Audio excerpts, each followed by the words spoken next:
Sunday, February 7th, 2021. It's week number 542. Kevin Isomoto says welcome to the vlog.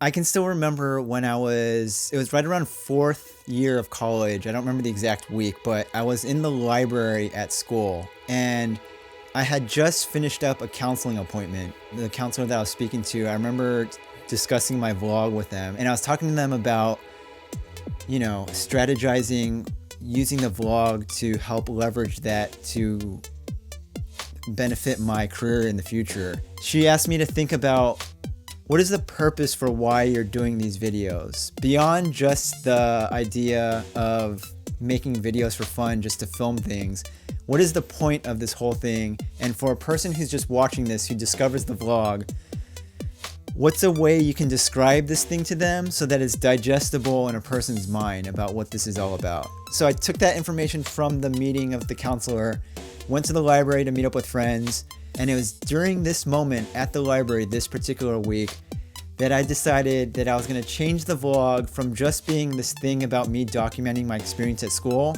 and I was going to change it to not just my college experience, but I'm going to document every single week for an entire decade. So the story I would tell people from that moment until just this past summer was always, this video project here that we're watching is a documentary series in which, in real time, I'm telling the story of how I'm melding my personal and professional lives into one. Now, this past summer, I reached the end of the 10 years. We're now in year number 11, and this whole time I've been thinking about, okay, what's the next goal? What's the next way I'm gonna wrap this whole thing into a story? Because like before, this whole thing was starting to turn into just me making videos again. There was no story behind this whole thing. This week, I have now decided what that next chapter is gonna be.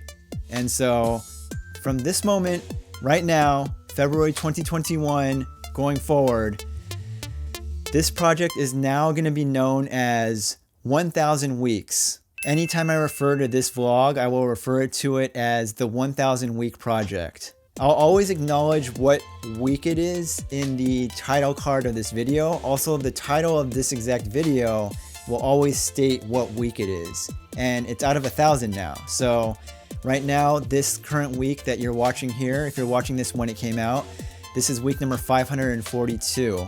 And so we'll go, next week will be week number 543, then 544, and so on and so forth. So if you calculate 1000 weeks to years, it is just shy of 20 years. It's about 19 3/4 years.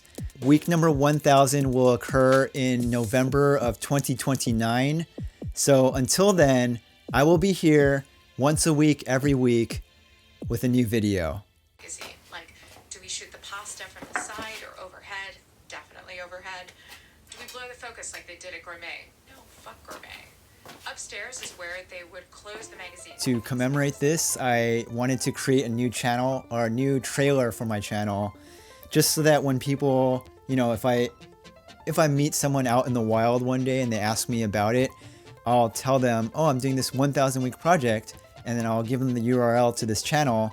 And I wanted to create a new channel trailer so that the first thing that they see is an intro video about what we do here on this channel. So this week in this garage here, I did this whole setup, pulled the backdrop down out here, and I filmed a new intro video discussing the 1000 week project and the plans to film for 1000 consecutive weeks.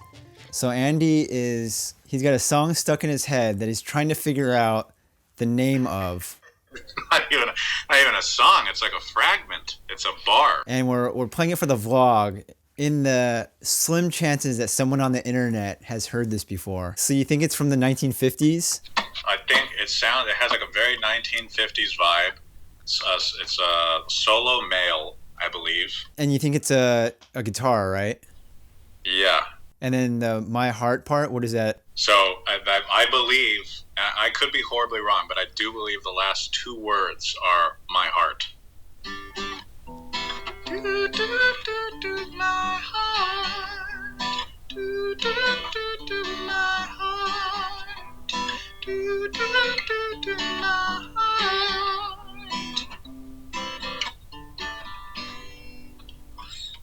Does it like even sound familiar to you at all? I mean, it sounds like it could be something from like the Motown era, you know? Like there's a lot of R&B soul singers that did that kind of style. So it does kind of sound like... Yeah, but it's one of those things where it's like you listen to so much music in your life, there could be something that sounds like it that I'm thinking of. Yeah. And those are very common chords, like that kind of pattern, Exactly. strumming pattern, you know? Yeah, exactly. I was actually listening to a lot of 50s these past couple of weeks. I was like, damn, dude, all these songs had like the same 4 chords, same progression as well. So this week's question of the week is... Oh, we got one already? Wait, we got one prepared? Oh, yeah, of course. I've been thinking about this one. 2 weeks ago, I asked you guys about what's your biggest insecurity that you have about yourself, right? Mm-hmm. This week, I want to ask you the opposite of that question. So, what is something about yourself? Smallest insecurity. What is something about yourself that you feel is uniquely you and that gives you confidence whenever you think about it? Like, let's say you're having a bad day or you're like stressed about a presentation you're about to give or something like that. And then you remember to yourself, hey, wait a minute.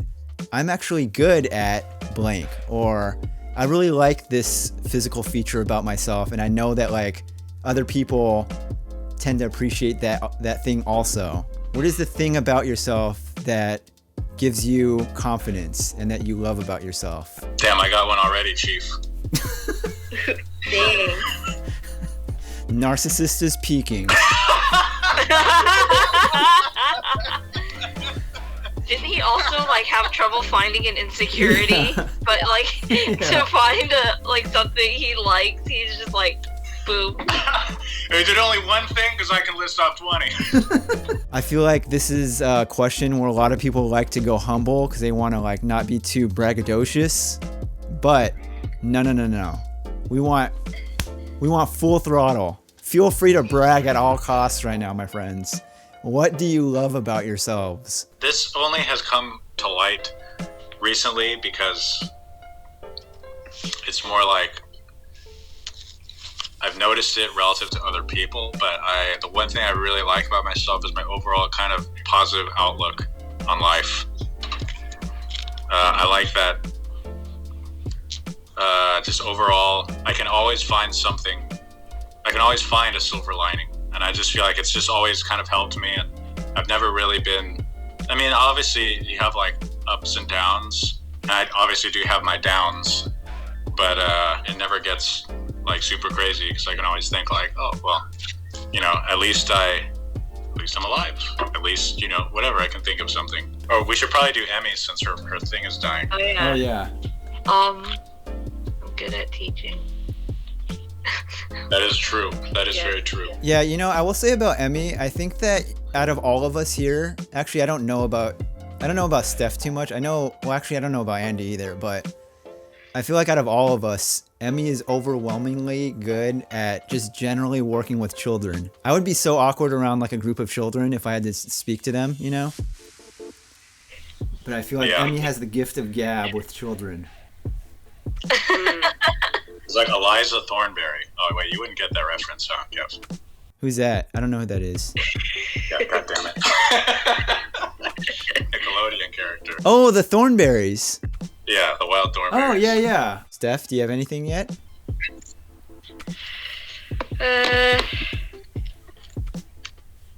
Physically, I am not threatening. I don't look threatening. I agree. Hey, that's a good one, actually.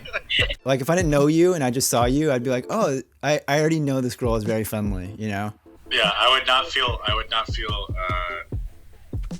uncomfortable, like, talking to you, like, striking up a conversation. Yeah, like, if I was in an Office Depot and Steph was an assistant working there, I would feel most comfortable asking her for, like, assistance with something. Like, does that cross your mind often? Like, let's say you're at, like, a networking event or something. Do you ever think to yourself, well, you know, I know that from a third-person perspective, I come across as very non-threatening, so that gives me a confidence boost to be able to interact with these people? Yeah, more like job situations. I think that people wouldn't perceive me as threatening, so helps me a little bit. Interesting.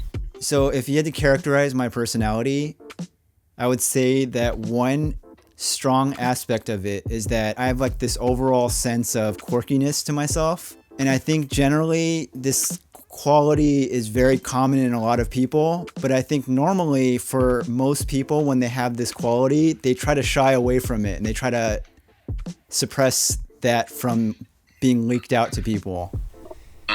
But something I like about myself is that I embrace that and I kind of turn it into a personality trait. And I know that to a lot of people, it comes across as like charming or like a little bit goofy. So it like puts people's guards down. I'm always not afraid of making a fool of myself. Like you're comfortable with yourself. So other people feel comfortable with you. Yeah. That was a very, very eloquent way to phrase that. Yeah. You know, you are a goofy ass person, actually. I feel like this is going to be an important vlog in the future because, you know, a lot of times I reference old footage, and I feel like in the future when we start approaching that 1000th week, I'm going to be referring back to this vlog as being the vlog that I made the decision to start with the new goal of 1000 weeks. Have a good week number 543 coming up, and I will see you next week.